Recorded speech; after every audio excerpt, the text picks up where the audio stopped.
Alléluia. Alléluia. Bien aimé, je crois maté à Onazote à l'élo.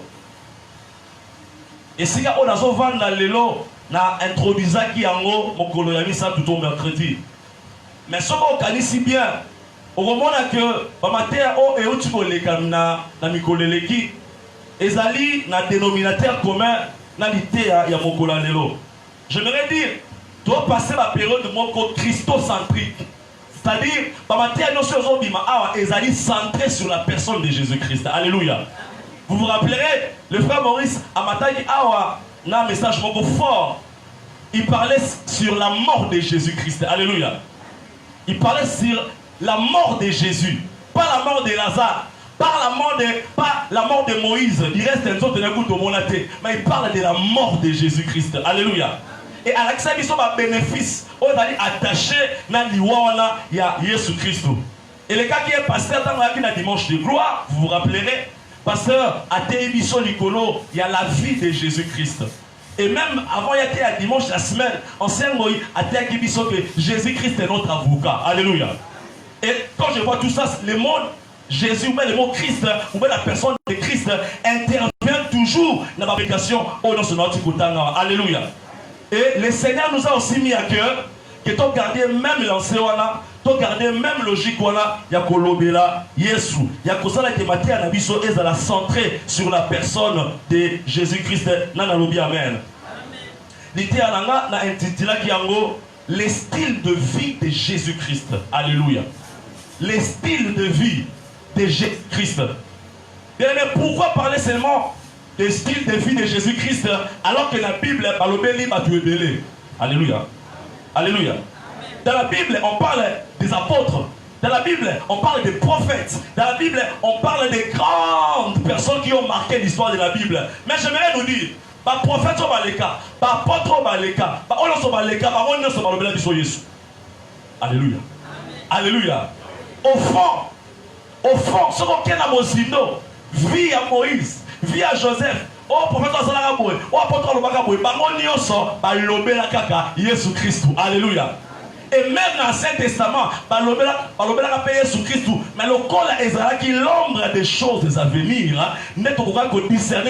Mais tant que tu es dans la nouvelle alliance, tout le monde dit que Ezra, tu as kala, prophète la Bible a kala, personnage biblique a kala, Bangonioso, Balobela Biso sur la personne de Jésus Christ, tu peux tenir sur ma bouche comme Kassi. Voilà ma boucle à Yesu Mangate. Maman, on est comme une Yesu Nayote. Pété à Yesu ma boucle à bien. Alléluia. Tu définis ça qui le style de vie comme ceci. Tu vois qui un style de vie, c'est une manière de vivre. Alléluia. Et ça le lengue à kobika. Et ça le lengue à se comporter. Comportement où on doit afficher et là qui c'est style de vie naïe. Alléluia. Tu vois qui n'a qui ça. Il y a homme riche, il y a Luc chapitre 16, verset 19e. Il y avait un homme riche qui était vêtu de pourpre lin et qui chaque jour menait joyeuse et brillante vie. Alléluia.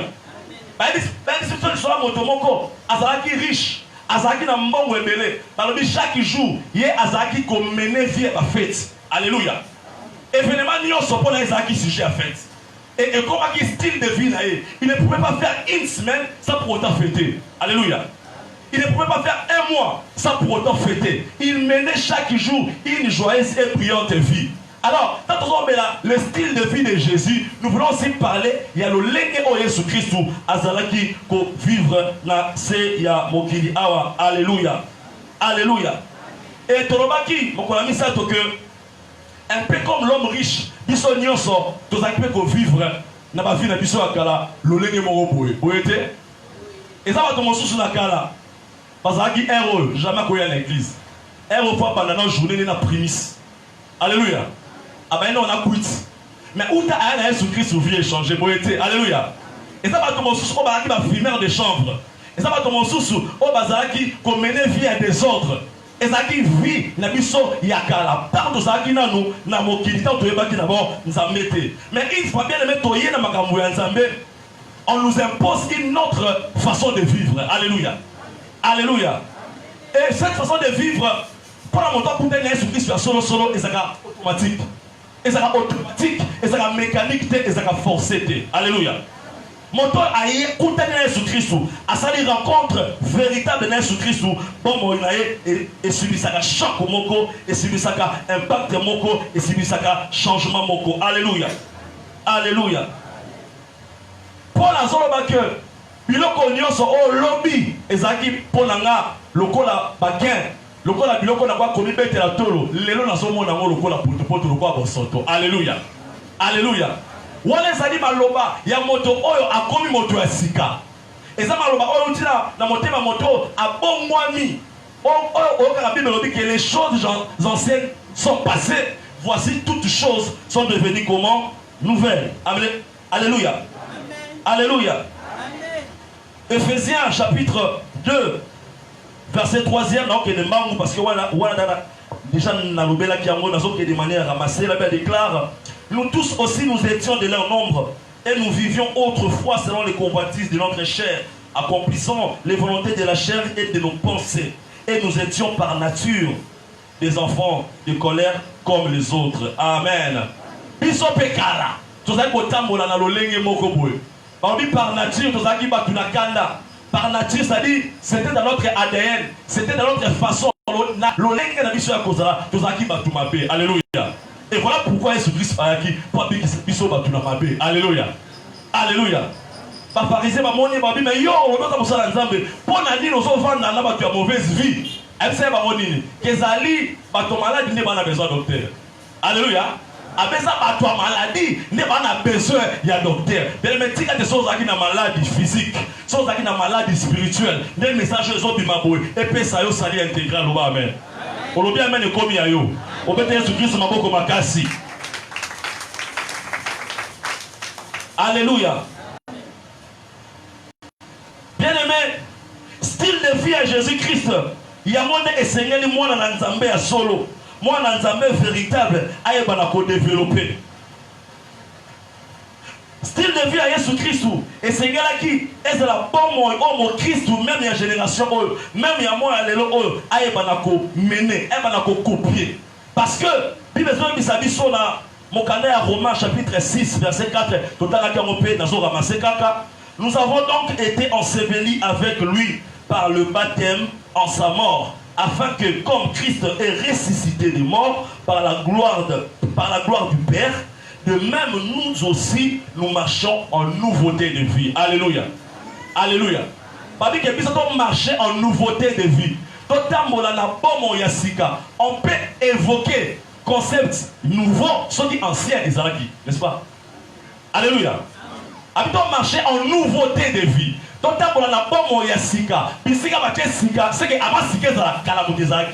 Alléluia. C'est-à-dire que vivre une vie nouvelle. À cause il y a sali oh Jésus-Christ. Alléluia. Alléluia. Crois au Seigneur Jésus-Christ, tu seras sauvé. Quand quelqu'un est sauvé, les choses anciennes sont passées et toutes choses sont devenues nouvelles. Quand on dit toutes choses, et bien c'est tout. Alléluia. Toutes choses sont devenues nouvelles. Même tes fréquentations, même ma camarade, il ne faut pas voir ma camarade de Sika. On peut se la bienté.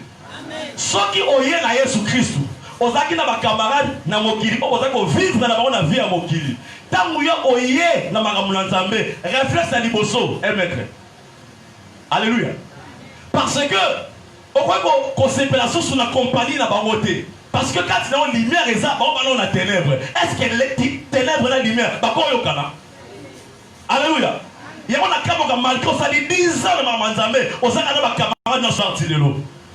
Malgré où même Mamanzambe, on s'en a des camarades dans il y a pas de cigarette de l'eau. Moi, c'est là, il y a des camarades qui m'ont trouvé dans la basket dans la cala. Même adresse n'est pas dans la éviter. Pourquoi? Parce que Mamanzambe. Non, et t'es la combien? Alléluia. Bible dit sortez du milieu d'eux. Alléluia. Sortez du milieu d'eux. La moindre des choses, il y a gagné à Christ. Mais si, d'abord, il est aimé. Mène ta vie et Dieu te bénira. Alléluia. Que le Seigneur nous bénisse. Acclamons très fort pour Jésus. Alléluia. Voici toutes choses sont devenues nouvelles. Et Seigneur, bien aimé, mon tour, écoutez même garde-robe n'a pas la nouvelle. Même valise là qui n'a pas fait comme la nouvelle. Je vais m'expliquer. Tant qu'on a dit quand il est sous Christ, yo frère, il a mal aux alèques à Batoboli. Est-ce qu'il y a mal là? Au coin de l'église, pour ton la poêle là, il y a mis pende. Et ça vient, c'est contre la pudeur, frère. Quand tu viens à Jésus-Christ, tout doit passer et même tes anciens vêtements, garde-robe là qu'à la faute tient au mot. Attends, même maintenant au terre.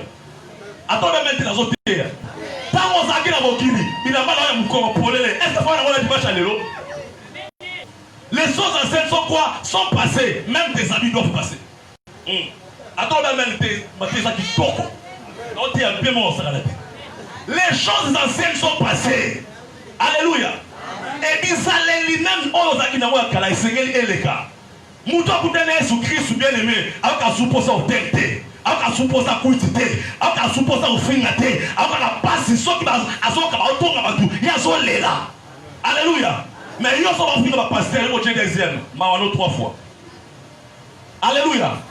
Quand quelqu'un a contaminé Jésus-Christ bien aimé, et Seigneur a adopté style de vie à Jésus-Christ. Jésus-Christ a été calomniateur, a été cotongaté. Jésus-Christ a été fingaté. Jésus-Christ a été maudire. Au contraire, a été bénir. C'est que la tombe à l'élo, vous allez bénir.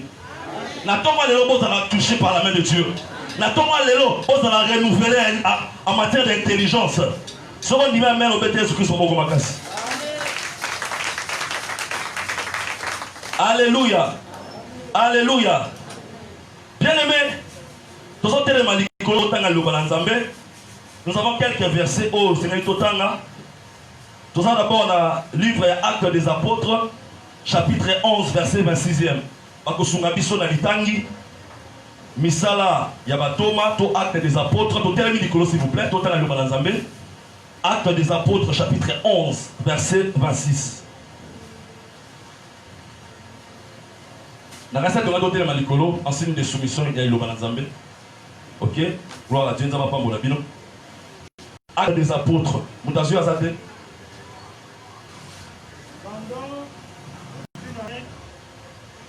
Ils se réunirent aux assemblées de l'église et ils enseignèrent beaucoup de personnes. Ce fut à Antioche que pour la première fois, les disciples furent appelés chrétiens. Amen. Amen. Tovandi, toqué dans le livre à Galates chapitre 3, verset 27. Galates chapitre 3e, verset 27e. Galates chapitre 3, Galates chapitre 3, verset 27.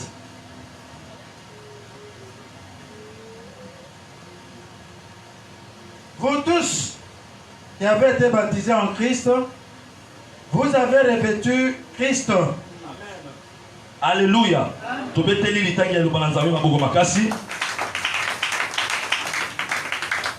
Amen, amen. Dans verset vous tous qui êtes baptisés en Christ, vous avez revêtu Christ. Bino baibanso oyo bokotaki na mai ya libatisi bolati Yesu Kristu na nzoto. Alléluia. Bino baibanso oyo bokotaki na mai ya baptême désormais bolati Yesu Kristu lokola nalati chemise na lati. Alléluia. Bien aimé, Nzambe asungaki biso na nzela ya ba traduction mosusu, ya ba Bible traduction mosusu parce que pour rappel, la Bible est autosalela eza Louis II. Et version de Tangi Oyo, il y a revêtu Christ, et ça la version il y a Louis II. Mais, bah traduire le même verset, on a dans la Bible mon sous, dans la théologie mon sous. Bah toi bah Tangi Maramazambe, bah traduire un peu autrement. Et grâce à ma traduction à Bango, n'est qu'on soit une idée plus ou moins claire et à penser à Nzambe, tant que Azor Bake, oh, nous sommes continue à baptême à la Jésus Christ. Donc, la version Liboso, version la nouvelle Bible en français courant. Par le Bible. Vous tous, en effet, vous avez été unis au Christ dans le baptême et vous avez ainsi revêtu, écoutez, la manière de vivre de Christ. Alléluia. Alléluia. On continue à baptême. balatisi bino lolenge o Yesu Christ azalaki kobika. Alléluia. C'est-à-dire bazomona comportement o Yesu Christ azalaki nango esengeli bakuta yango pe ya moto akoti na ma ya baptême nana lobi amen. Alléluia. Une personne qui a cru et après quoi a quelque côté la main à baptême, bien aimé, et l'autre bazo zélanaye, et l'autre l'ola ezo zélanaye, et mon style de vie à Yesu katinaye. Alléluia. Nous avons défini le style de vie de Jésus comme sa manière de vivre. Et bah dit que non, on y à côté la main à baptême, par revêtir manière de vivre, il y a Christ et Jésus. Alléluia. Le lenge o Yesu Christ azali ko vivre, le lenge o Yesu Christ azali ko bika, et Seigneur écoute-moi et pas il y a chrétien. Deuxième version Alfred Gwen, ou bien parole vivante à Louis Boy. Vous tous, vous avez été baptisés dans le Christ et vous êtes devenus semblables à lui. Alléluia. Alléluia. Abibino Basso, pourquoi t'as dit na main à baptême? En fait, beaucoup de Jésus Christ. Alléluia. Abita quand t'as la Bible, on ne se comporter. Ni bozoloba. En tout cas, bozaka le croyez. Et la Bible nous dit que ezalaki na Antioche. Nebisika babengaki bayekoli ya Yesu mbala liboso ba Kristo. Alléluia. Avant, babengaki ba Kristo. Parce que benga bango les disciples de Jésus. Mais tant batali comportement ya ba disciples ba mais finalement bino boza penzaka lokola nkolo na bino, bozaka lokola Christ na bino, ya ba bengi bango ba chrétien. Est-ce que tu as compris ça? Alléluia. Mais qu'est-ce qui a motivé Mokili? Bato babaki Yesu Christ. To batali ba disciples, façon na bango ya kovanda, façon na bango ya koloba, façon na bango ya ko se comporter. Pour ba lobaki ba kokanya Yesu Christ pour ba bango ba chrétien, c'est parce que ba vivre Yesu mobimba na ye, elobeli na ye, et ça les makambo et pas la bango. Alléluia. Église, Yesu azozela to comme la dimension wana. To comme la dimension OK, ba fongo ni Bible, ba tali Yesu Christ a vivaki. Ba tali ngo na bomo ina yo ma pasa. Comme pour dire, oyo, na oyo, et kokani. Yesu, na moye kolinae, pa kokani. Alléluia. Vous êtes devenus semblables à lui. Semblables à Jésus. Tu vois que ressemblance soit ezali physique, ezali spirituel. Alléluia. Tu kokani Yesu Christ. D'ailleurs, dans le bas de la semaine, soit il fallait tout kokana na Yesu Christ physiquement. Parce que, ce qui est Yesu Christ, bataille sur l'omniné nakala bien aimé olga boye Bible elobi qu'il avait un ni beauté, deux ni éclat, trois pour attirer les regards. Alléluia. Alléluia. En d'autres termes, Jésus Christ a qui vilain moi sur la tête. Papa dit bizarre. Alléluia. Mais c'est pas moi, c'est dans ta propre parole. Parmi il avait ni beauté, bande de tout dans la Bible. Et là qui te beauté, alléluia. Il avait ni beauté ni éclat. En d'autres termes, Jésus-Christ n'était pas beau. Mais il nous dit que quand on a un baptême, il faut qu'on ait Jésus Christ. Pour qu'on ait un Esaïe pour sauter, mais il y a 4. Il y a moto, il y a 4. Il y a comportement, il y a 4. Il y a moto, il y a 4. Il y a beaucoup de na lola, bête Jésus Christ, beaucoup bakasi. Alléluia. Alléluia. Quand on a autre chose, Jésus Christ, bien aimés frères et sœurs. Ezali ya physique te, ezali ya bosunité, mais ezali ya molimo. Et tolobaki sens au baptême ezalaka na yango, ezalaka sens ya identification avec Jésus-Christ. Et tolobaki identification, dans le mot identification, il y a aussi le mot identique. C'est-à-dire, quand la main à baptême, il juste désiré que l'on a kokana na Jésus-Christ. Oh, wapi à côté de la main à baptême. Alléluia. Alléluia. Bien aimé, c'est important. Toko kanana Yesu Christ. C'est important. Toko ma semblable na moto oyo akufaki na tina na ngai na yayo. Ba bengi ba chrétien. Ba bengi ba disciple ya Yesu Christ. Ba chrétien parce que ba moni Yesu Christ na katikati na bango. Ba moni façon Yesu Christ azaki ko sala, façon pe bango ba komaki. Alléluia. Yesu Christ soka yena bomo ya moto elonga liboso avec maka influence et comportement na yelo ba men. Première action, oh mon lit mon sang en Zambé, oh azaki Zambé, mon donc Yesu, donc il y a un bon moyen moto, et là on a des bossons qui m'a influence à ma kabounaye. Alléluia. Nous avons la montagne qu'on linga masanga à cause de la présence de Jésus Christ pour ça masanga et si l'ignorance. Pour ça il y a des ordres et si l'ignorance. Mais bizarre, comment on peut ça dans la Bible? Comme rapport ça au bon de la Yemoko, comme rapport ça il y a l'église. Alléluia. C'est-à-dire qu'il y a une nouvelle vie. Il y a une nouvelle vie. Même mieux, il y a une nouvelle identité. Oh, mais tu as des vies à Sika Jésus-Christ, et ça là, na kata nzoto na Yohana. Tu as des vies à Sika Jésus-Christ, et ça là, exhibé, libanda tomo na ngope totato la yango. Soko sepe na yango betele sur maboko makasi. On a remarqué que même sur le plan politique, Batu Oyo, c'est là dans le combat, il y a Lumumba, il Lumumbis. Alléluia. Il s'identifie à Lumumba. Pour la baron, combat, il y a Lumumba, on peut se dire adopter, on peut pas adopter. Alléluia. Oh, biso ba mo bouddhiste. Biso donc ma bella comment au katamate unité nationale. Alléluia. Il y a pas credo ya moi, c'est-à-dire il y a pas vie ya moi. Bino boza banani. Donc biso ba kabiliste les pères. Biso n'est jamais trahi le Congo. Alléluia. Ba embrasser comment là, ba embrasser idéo là et même nous, bana nzambe, ba disciples de Jésus-Christ et Seigneur peut-être que tous allez ba chrétiens. Pourquoi? Parce que tu as embrassé combat à Christ. Tu as embrassé vie à Christ. Tu as embrassé façon de vivre à Christ. Tu as embrassé façon d'aimer à Christ. Tu as embrassé façon de pardonner à Christ. Alléluia. C'est ça d'aimer. Même vie aux Zamali to vivre. Vie aux Ezali kokokana. Na mokeli na biso oyo biso tolinga pe tondimela. Tolobaki via liboso oyo to démontraki que Seigneur tozala nango ta ke bana Nzambe ezali via sanctification. Alléluia. Nous allons en sanctification. Bien aimé, pour nous, nous dans la Bible, dans le Hébreu. Tout ça, dans le livre Hébreu, chapitre 4, verset 15. Hébreu, chapitre 4, verset 15e.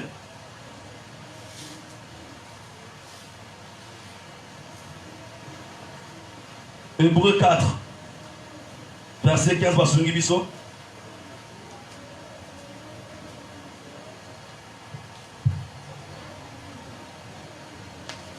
Car nous n'avons pas un souverain sacrificateur qui ne puisse compatir à nos faiblesses. Au contraire, il a été tenté comme nous en toutes choses, sans commettre de péché. Alléluia. Alléluia. Là, on nous parle bien aimé de Jésus-Christ de Nazareth. La Bible dit que Yesu azalaki tenté na makamunyo so ego poussa muta sumuka. Alléluia. Makamunyo so esala ke moto na sika abanga nzambe a résister à kwei. Makamunyo se komba na nzota moto na Yesu Christ ayoka na nzoto na ye. Alléluia. Parmi tenté en toutes choses, mais Jésus-Christ n'a jamais péché. Alléluia. Tandis que moi dans l'Anzambe, on a écouté Jésus-Christ, on a adopté style de vie, on même a obligé parce qu'il y a Jésus-Christ a adopté une nouvelle vie et Seigneur a la capacité pour résister même devant la tentation. On peut se lamenter. Un véritable enfant de Dieu, un véritable enfant de Dieu, baptisé, né de nouveau, et Seigneur a la apte. Azana aptitude, azana makokinioso, pour être atali souma moi neni et la vie na ya pika penda ko ya te. Alléluia. Mais la vérité c'est qui yo résistera devant péché. Et là on résistera devant quelques péchés. À quoi résister devant moi si, à quoi résister devant le kuta, mais devant Mbongo et Mbongwe. À quoi ça va faire dans sa Bible. S'il faut y ba parce que Mbongwe Mbongo. Alléluia. Alléluia. Mais Jésus-Christ, il était aussi tenté même devant l'argent. Parce que quand il a dit qu'il était tenté en toutes choses, et même devant l'argent, il était tenté. Alléluia. Mais il n'est pas tombé. Qu'il y a des gens qui peuvent abandonner tous les versets bibliques à cause de l'argent. Pas verser nyoso. Matéa so matéa discipline nyoso y a devant mbongo. Pas verser nyoso qui marque. Abosale longa pasteur, abosale longa Yesu, abosale ekulusu pour la mbongo epo. Alléluia. Il était tenté en toutes choses, mais il n'avait point commis de péché. Alléluia. C'est ce que nous devons faire, bien aimés. C'est ce que nous devons développer comme style de vie. Il y a que Satan et moi dit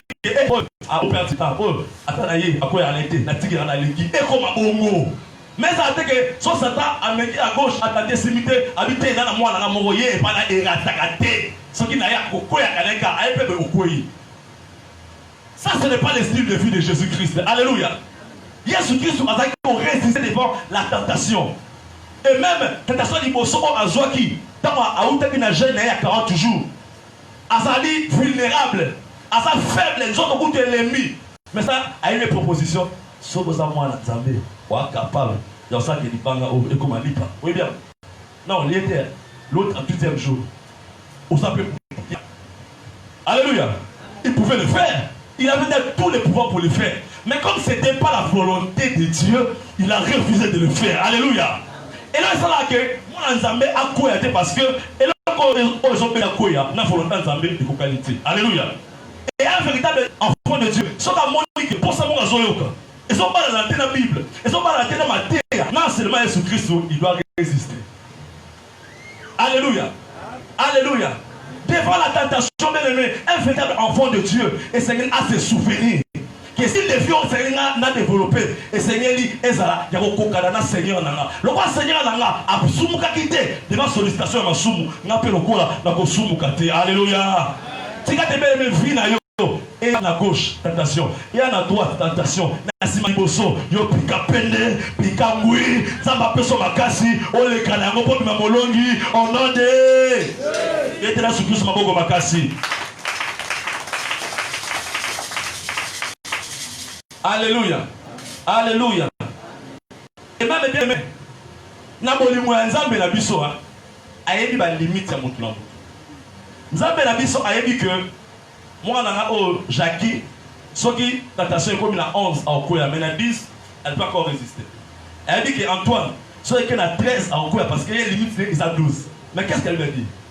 Nzambe a pu permettre jamais que tentation soit qu'il y ait et les niveaux, oh, yo, ça a alléluia. C'est-à-dire, ce qui niveau, ils ont dit 15. Nzambe n'a pas limolé, à Kolinga, comme à 14 et demi. Nous sommes là pour aller pour Koya. Alléluia. Alors ceux qui ont arrivé au quoi, bien aimé, dis-toi que c'est moi-même, c'est toi-même. C'est de la parole de Dieu. Dieu ne permettra jamais que attraction, attirance et péché, attirance et tentation, et les cas degrés où il y a pésayo. Parce que ça va, à l'église degré, mais à Zali, loyauté. C'est-à-dire, il y a que le mec qui au quoi, mais à permettre à mon à l'azamabé. Mais le quoi ça, malade, le quoi ton niveau lingo, à bien ne permettre jamais tentation et les capacités là, il y a comme une caméra. Alléluia. Donc par là nous comprenons que si nous arrivons à pécher, ce n'est pas parce que nous avons permis un volume élevé, mais c'est parce que nous sommes convoitis, nous sommes des acquis élevés. On doit méditer. Ce n'est pas parce que nous avons mis à un degré, nous sommes le corps de l'abisso, attirance l'abisso, convoitise l'abisso, nous sommes des acquis autocoïs. Alléluia. Mais les tika des âmes à garder l'abisso, même devant la tentation du diable, Dieu va tenir ferme le coraillé, na combo na Jésus-Christ. Alléluia. Alléluia. Il était tenté en toutes choses, mais il n'a jamais commis de péché. On est à premier point. Deuxième point, Tolobelaki, style Moussou, oh Jésus Christ, Wazaki Nango, Tolobaki, Ezali, amour du prochain. L'Obana, l'amour du prochain. L'Obana, l'amour du prochain. Eh bien, mais en parlant d'amour du prochain, j'aimerais dire, dans notre jeu, que l'amour du prochain est un indicateur véritable. Il y a mon doigt à Zali Mouana Nzambe. Alléluia. Bolingo ya voisin, bolingo ya bato mosusu, ya bandeko mosusu. La mission en Nzambe, la mission bato ba bilo ba Nzambe, ezali indicateur. On peut constater que ceux qui moto ont développé un style de vie à Jésus-Christ. Bible est sur le concernant l'amour du prochain. Toké na mokanda ya Jean. Évangile selon Jean, chapitre 13, versets 34 à 35.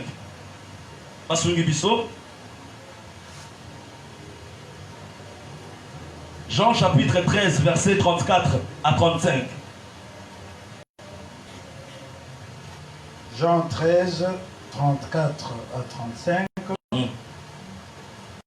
Je vous donne un commandement nouveau. Aimez-vous les autres comme je vous ai aimé. Vous aussi aimez-vous les uns les autres. autres. À ceci, tous connaîtront que vous êtes mes disciples. Si vous avez de l'amour les uns pour les autres. Amen. Est-ce que vous pouvez la parole de Dieu pour la vidéo comme on va. Alléluia. Alléluia. Alors dit, aimez-vous les uns les autres. Dans le qui bien aimé amour du prochain. Pour les mots autres en pour la bande de conabiso. Et là indicateur où il faut constater qu'il y a un développer style de vie de Jésus-Christ. Pourquoi dans le bon mot? Parce que je me suis référé à la parole de Dieu. Qu'est-ce que la parole de Dieu dit? Alors dit, dans le verset 35, il y a à ceci tous connaîtront que vous êtes mes disciples. Alléluia. Bien que vous disciples pour vous de la vie. Non. Parce que vous disciples parce que vous parlez en langue. Oh, chika, blablabla. Ils ont marqué des petits dérangements. Alléluia. Alors, ezali na bolingo, na misala ya bolingo, envers moto mosusu, envers ndeko na yo, ne bakoyeba ke bozali ya Nzambe, bozali ya Yesu Christ. Alléluia. C'est un indicateur qui ne peut pas mentir. L'amour du prochain. Est-ce que tu as de l'amour? Est-ce que tu as de l'amour pour ton prochain? Est-ce que tu as de l'amour pour ton frère à gauche? Est-ce que tu as de l'amour pour ta soeur à droite? Parce que tant que Jésus-Christ apprend ça qu'il t'appelle, au fond de la minute, n'est-ce pas? Alléluia. Au fond de la minute, ma précis. Jésus-Christ a dit côté la montée, habite à la boule parce qu'après c'est $1000. Parce que n'est pas les $1000, ils allont 100 francs. Ah, là, oui, payé. Alléluia. Alléluia. Donc, et ça par rapport au monde dans l'église, ne va pas dire ça vraiment moi en solo. Mais c'est quand on a développé amour envers son prochain. Amour, même envers mon tour, il y a évité. Au manalis, mon tout le monde a un numéro de transport. Atika on a so qui a solo, so qui a soloté. N'a pas de mais ça il fait quand même. Alléluia. Je ne connais pas. Mais puisqu'il me semble être dans le besoin, n'a dépanné, n'a aidé. Alléluia. Alléluia. Alléluia. Où est l'amour du prochain église? Bisika amour et ça bien aimé quand on les a raté. Bisika amour et ça. Autant la prendre de l'économie sur le papa, c'est peut-être la mamosala. Mais auquel moment sa voisinité, on est comme Kotonga. Ce qu'on a les Camerounais de Konayo, Lukaye, pour que nous consolo la boyokana. Attends que ça maintenant, on est à TikTok. Alléluia. Ce qu'on a un problème dans mon tour, quand on a une pénalité, il n'y a pas l'église, c'est la commune. On a dit qu'on c'est pas ça l'amour. Tant qu'on ligne mon tour, on est Konayo, Lukaye avant de go, en tout cas, on a regretté, en tout cas, au Salaki, et bien, alors là, vous êtes en paix. Nous avons dit bongo. Alléluia. Nous avons dit bongo, frères et sœurs. On s'en a dit la mamie, le monde moni n'a pas souffert. Au moins, moni n'a pas la maman quoi. On a bien la maman tellement on a trop. Mais pas une implément muso tumba. La maman muso zo boaka. Yes, on s'en a battu qui mi balé pesa moni n'a moko. Est-ce que ça est la lango? Est-ce que ça est la yango? Yo, aucun ne compose à l'économie dans mon solidaire, tout hasard déjà ébélé, mon maxélé, il va mon sous. Et pourtant, à l'église, il y a des gens qui sont nécessités. On a besoin d'un sapat, on a besoin à la foule. On a besoin d'un foufou, on a besoin à la poubelle. Bien aimé, alors, à ceci, tous connaîtront que vous appartenez, vous êtes mes disciples. Alléluia. Et c'est la bonne limonade, que tu as en Nzambe. Et ça dit que, Bachena m'a cambié intercession. C'est que Nzamba y a été. Si on a l'intercession, si on a l'imoisité, nous avons eu bioté. Alléluia. Attends, attends, pessim, j'entends dans la moto, attends, sali quoi que ce soit. Si on sali, nous sommes sans amour. Nous avons eu bioté, mais ça l'a monté au Kosovo. Alléluia. Il est possible de donner quelqu'un $1000, mais sans amour. Il est possible de donner quelqu'un une voiture, mais sans pour autant l'aimer. Tu n'as pas fait ça pour eux, mais tu as fait ça pour toi parce que au postulat qui prend la députation. Ma caméra est liée. On est la papa social. À Gabi, à Tchekab, à la quartier à Kanouka. Oui, c'est noté. Il n'a pas fait ça par amour, il a fait ça pour lui. C'est un égoïste. Il est méchant.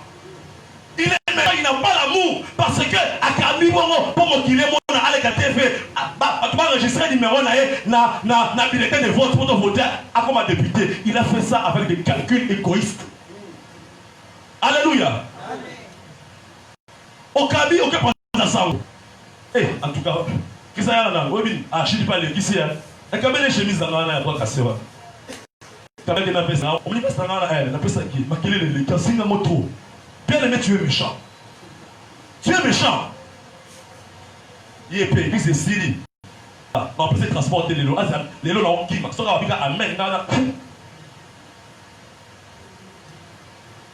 Ou soit au PCM, ou soit regretté. Il fallait qu'on coupe ça. Il fallait pas couper ça. Alléluia. Alléluia. Asseyez tout ce qu'on est que vous m'appartenez. Où est l'amour? Où est l'amour, frères et sœurs? Où est l'amour, bien-aimé?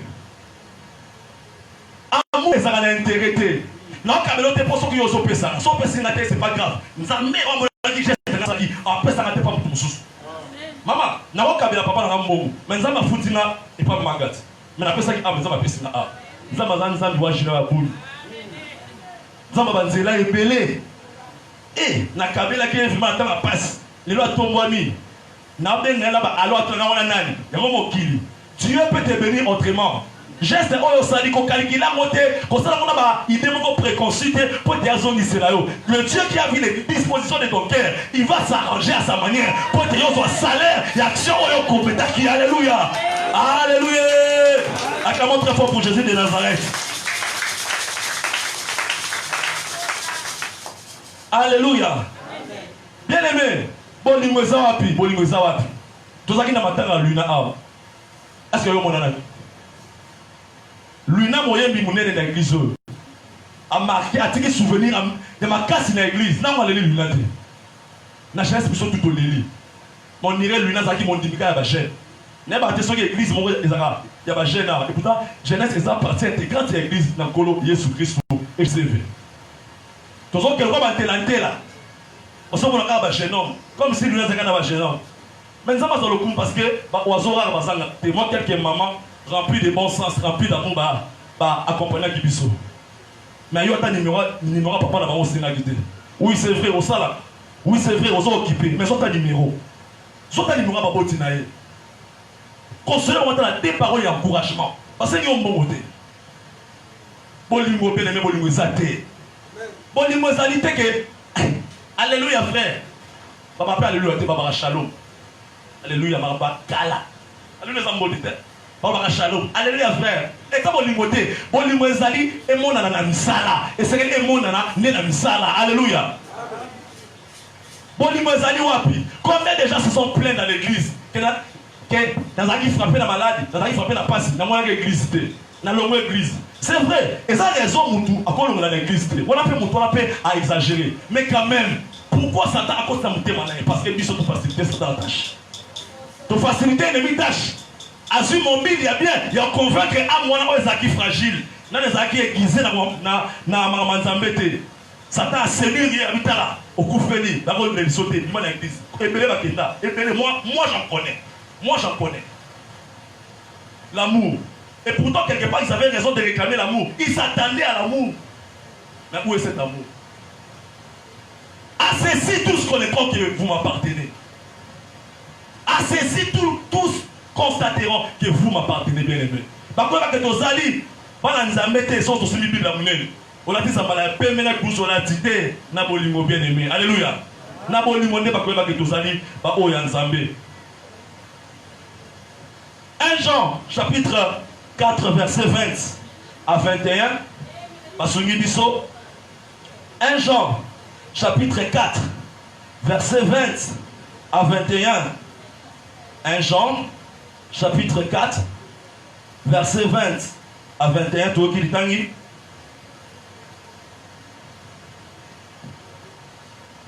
20 à 21. Si quelqu'un dit j'aime Dieu et qu'il haït son frère, c'est un menteur.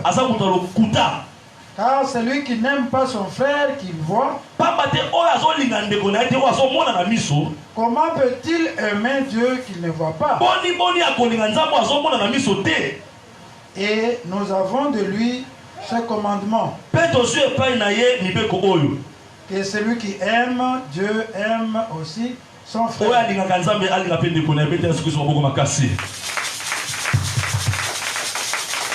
Alléluia. Alléluia. Bible est clair dans le verset, oh bien-aimé. On dit, si quelqu'un dit j'aime Dieu, ce que mon dit que na lingaka nzambe, mais totali comportement là, azala muto ya lingaka na balabala, azala muto ya lingaka na sala, na famille, même na ko ya vandaka, on dit moto wana c'est un menteur. À cause ya lingaka nzambe te. Alléluia.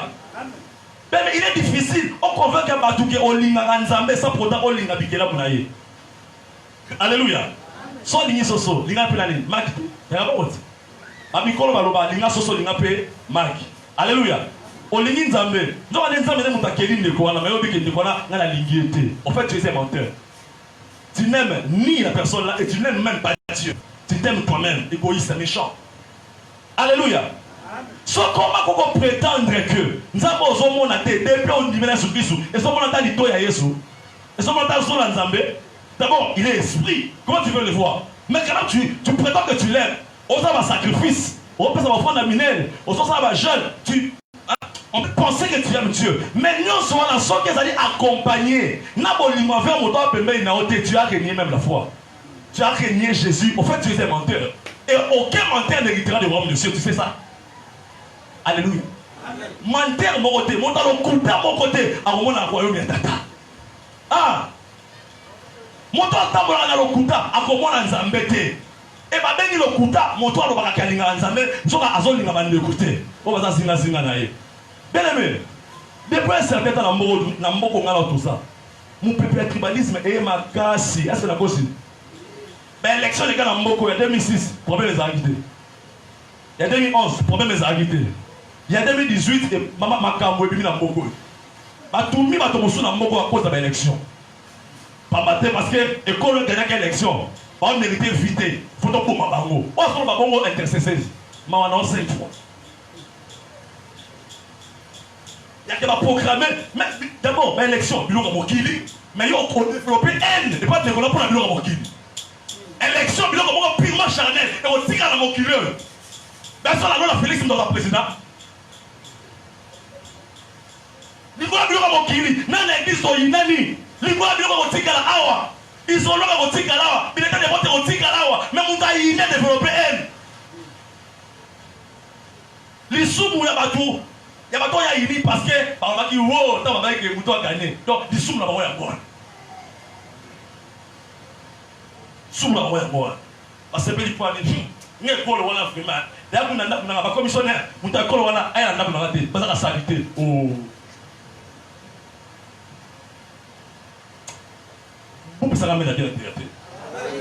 Alléluia. Tribalisme est ma casse dans mboko bien aimé.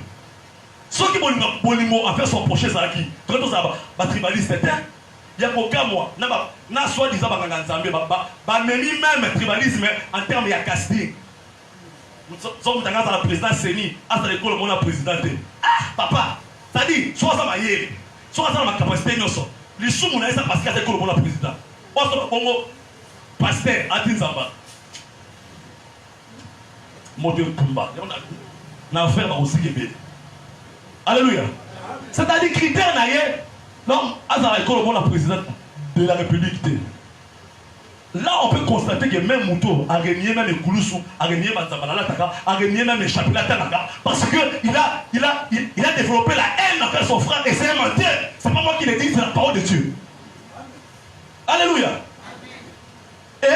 Et quand il même était pas à Bandimi, n'a pas couru Batoumi, ma passe à mon mibalé. Dès que j'ai un garçon 22 ans, ma passe à Kampunambou, il a Koufi, à cause du tribalisme. Mais mon toit, il a briqué, n'a pas naissance. Peut-être qu'à l'autre de l'église, pasteur ne peut attaquer ma boue. Bien aimé, mon collègue sur Christ a couru à tout. Et qu'on a mon collègue somme. Et qu'on a mon collègue somme. Il y a quelqu'un qui a dit moto. Maman, moi, je suis là. Je suis moi, je suis là. Fini mon douté. Nous allons retourner à l'issue. Alléluia. À ceci, on connaîtra que vous m'appartenez. Alléluia. Ceux qui m'ont dit qu'ils ont Nzambe, mais ils ont dit parce qu'ils sont Rwandais, ils ont dit qu'ils ont insulté. Alléluia. Les Rwandais, tout le bébé, il y a des gens dans l'Est, ils sont Rwandais, ils sont Rwandais. Oh. Ceux qui ont l'eau dans le Rwandais, ils sont Rwandais. Bien aimé. Est-ce que moi, il faut que dans ma politique? Il est vrai que ma bébé Sala Kibiso, nous avons jugé Bango. Alléluia. Mais tous les Rwandais ne sont pas méchants. Tous les Rwandais ne sont pas méchants. Il y a aussi des bonnes personnes, remplies de valeurs, remplies de bonté. Même puisque nous, les Congolais, vous savez ça. Président Rwanda, on va s'en appeler. T'as des Rwandais Bongi. Et bon, Bino. Bino va t'abolir. Bino va t'assembler. T'as des Bino. Ouais, Boli. Moi, je vais ça.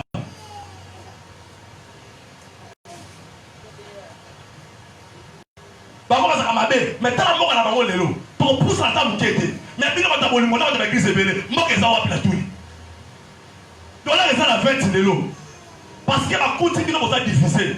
Et une maison qui est divisée contre elle-même ne peut pas prospérer. Parce que profiter, voilà, parce que tout ça divisé, nous avons qu'à connaître ma mère, nous avons qu'à d'accord davantage, on ne peut pas avancer. Nous avons dit que là-bas, on a dit ça. Nous avons risqué d'aller au Kende, notre robota, va cracher, tombe la vie sur pourquoi? Parce que vous avez battu ma paix. N'est-ce pas qu'on ligne là au Cabot là qui, allez, soyez, tu vois.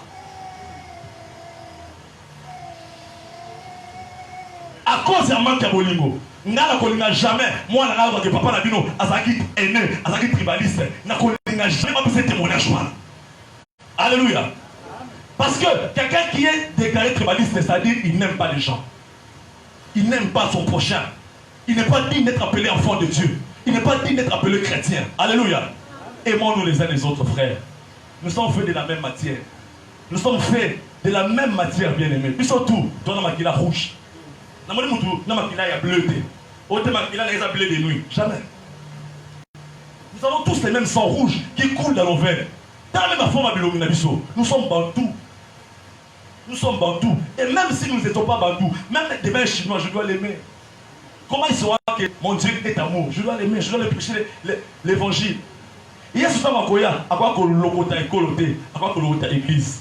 Donc, l'église est ça. Il y a diversité de nations, il y a diversité de langues, il y a diversité de cultures, il y a diversité de comportements dans le bien. Un cadeau très fort pour Jésus de Nazareth. Alléluia. Je vais bientôt m'arrêter car je vais aussi ça.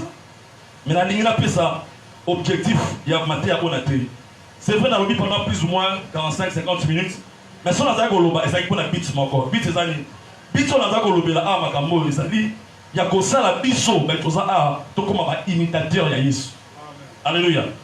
Tout comme un imitateur. Parce qu'on copier Jésus na bon moïna bango. Bible zoloba. Je crois dans le livre il y a Corinthiens pour autant naté. La parole de Dieu dit soyez mes imitateurs comme je le suis moi-même de Christ. Alléluia. Donc c'est quand on me colle Jésus Christ. Il y a des modèles la biso. Jésus Christ a pas mona bamuna na ye. Jésus Christ a limbisa même bato babake na kulu so habitata. Ba ima mosa la te limbisa bango. Et ça dit comportement à moto ou à sana bolimo. Quelqu'un qui a l'amour, il peut pardonner facilement. Alléluia. Et Jésus-Christ avait l'amour. Et bien aimé, objectif, on a la ah, et ça dit que ça la biso nyonso, ba imitateur. Bato bazali ko imiter Jésus-Christ. Un imitateur, c'est une personne qui règle sa conduite, qui règle ses actions sur celle d'une autre personne. Alléluia. Et la personne là, c'est Jésus. Ça dit, tu dois régler ma conduite sur la biso, tu dois régler façon la biso au sein de ma cambu, qu'on a dit ça, moutouma, comme les naniers. Tu peux te laisser sur beaucoup ma casse.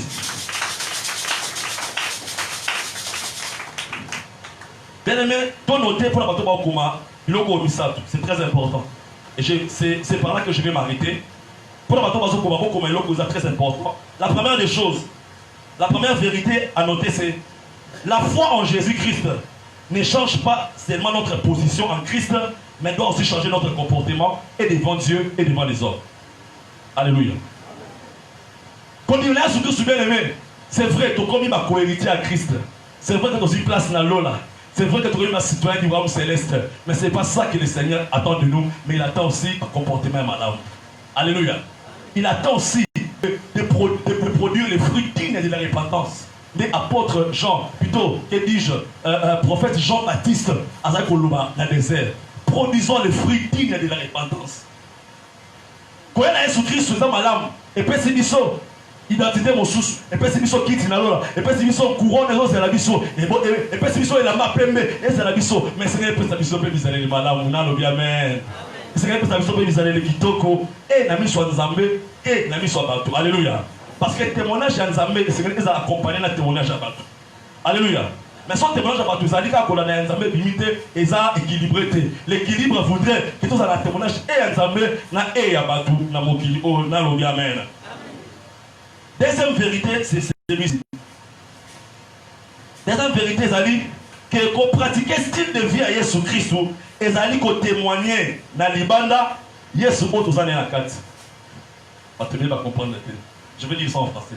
La français dans la Bible. Dans le Bible, c'est moi qui ai noté ça. Pratiquer le style de vie de Jésus-Christ, c'est témoigner à l'extérieur que nous avons Dieu à l'intérieur de nous. Alléluia. Si on a développé ma TIA, notamment la sanctification, notamment la bolimo. En fait, je vais juste te dire,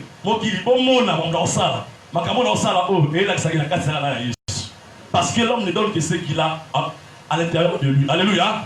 Car c'est l'abondance guerre que la bouche. C'est l'abondance guerre que la bouche fait quoi? La bouche parle. Alléluia. Si Jésus-Christ est ancré en toi, si en toi il y a Jésus-Christ bien-aimé, nous avons besoin de l'humilité. On saura voir ça par ta façon de nous répondre, par ta façon de nous accueillir, par ta façon de nous parler. Parce que Pierre ne pouvait que parler une chose, on dit que non, pourquoi? Parce qu'il avait déjà Jésus-Christ à l'intérieur de lui. Il était influencé par l'esprit qui était en lui, à savoir l'esprit de Dieu. Acclamons très fort pour Jésus.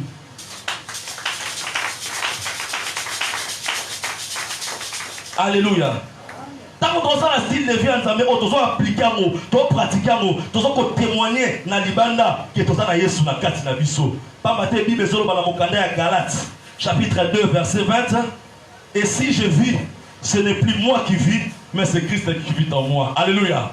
Quand Christ vit à l'intérieur d'une personne bien-aimée, on n'a pas besoin de faire de bruit pour le constater. Nous allons le sentir par ta façon de te comporter.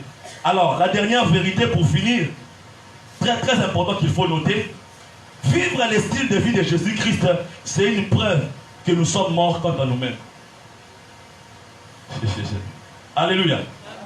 Ceux qui ont ça dans le comportement de Jésus-Christ, tu comme si à moi biso, tu as dit que tu as dit pour la biso moi aussi tu peux faire, mais tu vis avec Jésus-Christ. Alléluia. Alléluia. Parce que mon toi a écouté Jésus-Christ véritablement. Tant que son monde a été bizarre et le guide, ça veut dire que le vieil homme là est mort. Alléluia. Le vieil homme a été crucifié. Alléluia. Il a été crucifié, il n'est plus vivant. Voilà pourquoi il ne peut plus m'influencer. Dorénavant, j'ai une nouvelle vie qui vit en moi. Amen, amen. Ça dit, quant au monde, quant à moi-même, je suis mort. Par rapport à la vieille nature, par rapport à mon droit, je suis mort. Et j'ai une bonne nouvelle pour toi. Les royaumes des cieux appartiennent à ceux qui sont morts. Alléluia. Les royaumes des cieux appartiennent à ceux qui sont morts par rapport au monde. Ils sont morts par rapport au péché, mais vivants pour Jésus, mais vivants pour le roi, mais vivants pour le Seigneur des Seigneurs. Alléluia. Nani mokonzi, nani mobikisi. Ce que ça sont bêtés les milolo ya bien.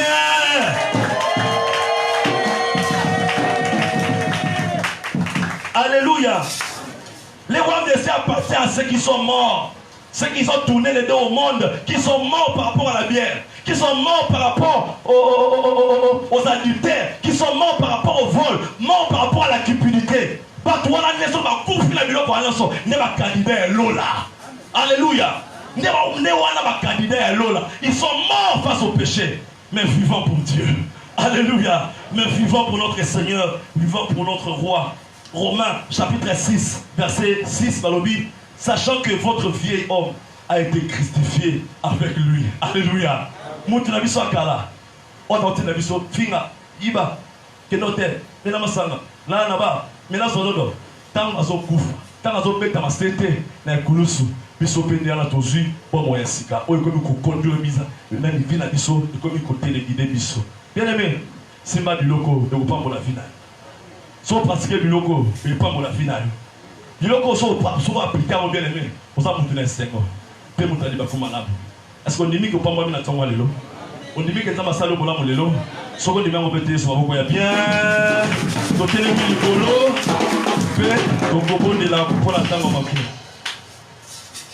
Je veux être comme Jésus toute ma vie.